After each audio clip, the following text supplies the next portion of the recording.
Okay, this week's movie is Mamma Mia, Here We Go Again, and I take that personally as a threat. Now, I've been getting a lot of flack today about my negative review of Mamma Mia, Here We Go Again, and I want to just explain that I don't hate people having a good time. Colleen actually complains, says, Tom, why don't you just let us have our fun? I think that's fine, but when it impinges on my right to not have to have that kind of fun, it's a problem. So let's establish one thing.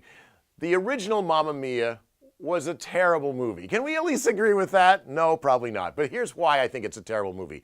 It's based on the worst kind of musical. A musical that is made up for no reason than to just connect a bunch of unrelated songs together. So you have this ridiculously contorted plot to try to come up with some kind of a justification for playing a bunch of songs. Second thing, the movie, I grant you, all the actors, I think they were game, but they couldn't sing. I mean, Pierce Brosnan, do you remember how bad he was? And then the third thing was, there are all those ABBA songs, or ABBA. We have a split on how it should be pronounced. And the problem with ABBA songs for me is they're like the Cars for Kids commercial. They're earworms that you just cannot stop hearing, and this is why some people have real problems with anything done by ABBA. I didn't have a problem with ABBA until I saw the musical Mamma Mia, and now the movie Mamma Mia, and now the sequel of the movie Mamma Mia, Here We Go Again. It drives me crazy. Now, here's the one thing I can say, so I don't, get everybody to hate on me. I don't think this movie, sure, it's a terrible movie, but it's not nearly as terrible as the original. And I give most credit to the framing device. So, as you remember, if you saw the original, and if you haven't, there's no need to even listen to the rest of this review. I'm with you. But the setup for the original Mamma Mia is that Donna, who is our free spirit, has a child, and she's unsure which of three men that she recently had slept with, who the father was. And they're grown up now. The daughter is about to get married, again in the original Mamma Mia. And so she invites all fathers together to see, all the potential fathers together, to see who is the real father. And there's this kind of, namby-pamby conclusion to that. But what they do in this movie is they create a prequel and a sequel. What's the prequel do? The prequel takes the Meryl Streep character, Donna, and puts her back into her 20s. And we get to see how she met each of the three guys that she ended up sleeping with and potentially, having a baby with. So that is kind of an interesting parallel. And at the same time, simultaneously, you have her daughter, Sophie, kind of trying to live up to her mother's wishes by opening this hotel, Hotel Belladonna, in her mother's honor. Now, why would she be doing that? Well, son of a gun, this is not a spoiler because it happens in the very first scene. It turns out that Donna, the Meryl Streep character, has died the year before. This is 5 years after the last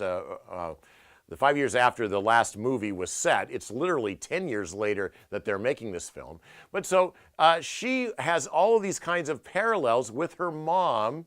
I don't want to give too much away, but there are parallels with her mom when her mom was in her 20s. Now she's in her 20s, and there are some interesting kind of echoes back and forth, and it gives the movie a little more heft than the original film does. The other way this movie kind of cheats is that it revives, of course, Mamma Mia and Dancing Queen. And the thing is, it's you basically are taking you're taking stuff from the other movie and saying, oh, well, let's just throw this in. What the hell? And ABBA audiences love it. Mamma Mia audiences are probably going to love it. But we can't do this for this video. But what I did is I took about 20 seconds of the original Dancing Queen from ABBA from 42 years ago. That's when it came out, in 1976.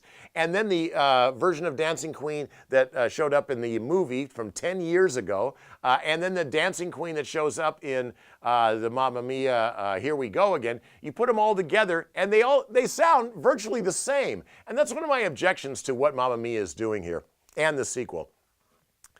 I have no problem with people re-envisioning these pop songs, these really traditional songs. I have no problem with you got a kind of a new twist on it. You turn it upside down. You figure out, you have a new interpretation of it. I think that's great. Baz Luhrmann did that with Moulin Rouge to great effect, I think. Moulin Rouge, I think, is a fantastic example of what you can do with unrelated songs, but you've got to think of them differently. You got to make them sound differently.